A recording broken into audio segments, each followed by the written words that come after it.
Welcome to a new edition of Spooky Reviews from Spooky Ventures. This is our 62nd episode, and this time around I'm looking at a new Blu-Ray release of Nightmare Man. It's a film from 2006, but I have to admit that it flew under my radar until now. This review is going to have some definite spoilers in it, but I'm going to hold them until the end and give you a chance to get out of here before then. First, let me say that I really enjoyed this movie. I think it's going to be one of my go-to horror films from now on. It has gotten some less than enthusiastic reviews, but I have no idea why. I really, really love this thing. Now, I'll get the one complaint I have about the movie out right at the beginning, and this is really less a complaint about the film than it is about the marketing I've seen for it. They seem to advertise the fact that Richard Mall is in the movie. And yes, he is in it. The thing is, he's on screen for maybe 5 minutes, almost at the end of the film, and his role is really sort of inconsequential. I get it. Indie filmmakers get name actors on board in whatever capacity they can because they know that it will help them get investors and generate interest if they have an actor who people know. It's just that if you come to the movie looking for Maul, you're likely to be disappointed. It wasn't an issue for me because while I'm a big fan of the big man, I had a hunch his role would be small. I just didn't realize how small it would be. But then again, I didn't come into the movie because of him. So, what is this movie about, you might ask? A woman buys a fertility mask in the hopes of spicing up her love life with her husband, but the wrong mask arrives. She becomes convinced that the mask has allowed a demonic being to inhabit her body. She believes that only she can see this monster, and generally only in her dreams. Her husband decides to have her committed to a mental health facility. Now, things turn really ugly when they run out of gas on the way there, and the husband walks to a gas station to get some fuel to put in the tank, leaving her alone. That's when she starts to be hunted by someone wearing the demon mask, but she isn't sure if that person is real or in her mind. She eventually meets up with a group of people in a cabin who take her in and try to keep her there and safe until her husband can get her to the facility. Now that's about as far as I can go without getting into spoilers, at least on the plot. This movie includes some nudity and sex, and I suppose it is gratuitous in a way, but it's not over the top in the way that some softcore porn masquerading as horror movies handle it. Now there are some pretty inventive kills here, and the effects are very effective. The acting is solid, with some of it getting into the zone of exceptional. The story has some unexpected moments.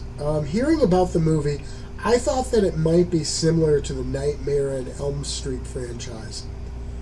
I have to say that the comparisons are only very minor, and that's really a good thing. We only really need one Nightmare on Elm Street franchise, right? And this is less over the top and much darker than that franchise. There are a number of bonus features on the disc. The making of videos are classy. The one thing I probably enjoyed more than the rest, though, was the behind-the-scenes video shot by Tiffany Shepis. It is often silly, but also a lot of fun. It really makes it look like they had a good time making the movie. Since that wraps up the spoiler-free part of this review, I'm going to say goodbye to those of you wishing to avoid those spoilers and tell you to join me next week for another edition of Spooky Reviews. Now, I'm going to give you a few moments to shut off the video before I get to the actual spoilers.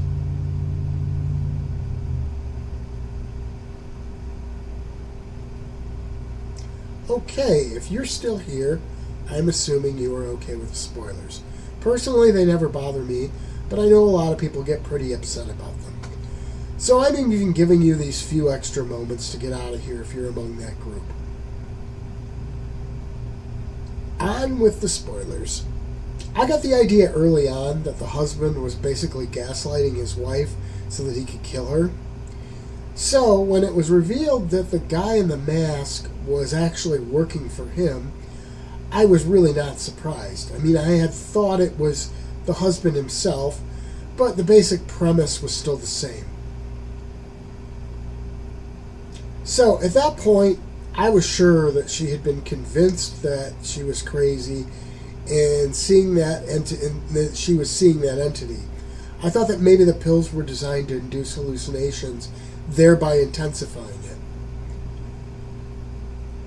Even when she started panicking, thinking that the demon was going to come back into her and take her over, I assumed that it was a combination of withdrawals from the meds and PTSD like anxiety.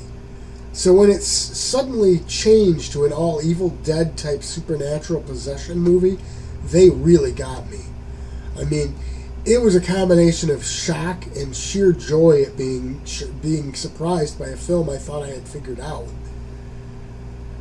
They do a great job with the over-the-top Evil Dead-like stuff too. I also love how they left it open for a sequel. I doubt that sequel will ever happen now since it's been so long, but that would have really been great. Again, I have to say just how much I really enjoyed this movie. It was so much fun, and I can't understand why it doesn't have a huge following and great ratings. Well, that brings us to the actual end of this video, and thanks for sticking around, and as always, thanks for tuning in to begin with. Don't forget to subscribe to the channel, and be sure to come back next week for another spooky review. Finally, remember to always keep it spooky. Spooky Ventures is the home for spooky content and spooky merchandise on the web. Check it out today at spookyventures.com. And remember, always keep it spooky.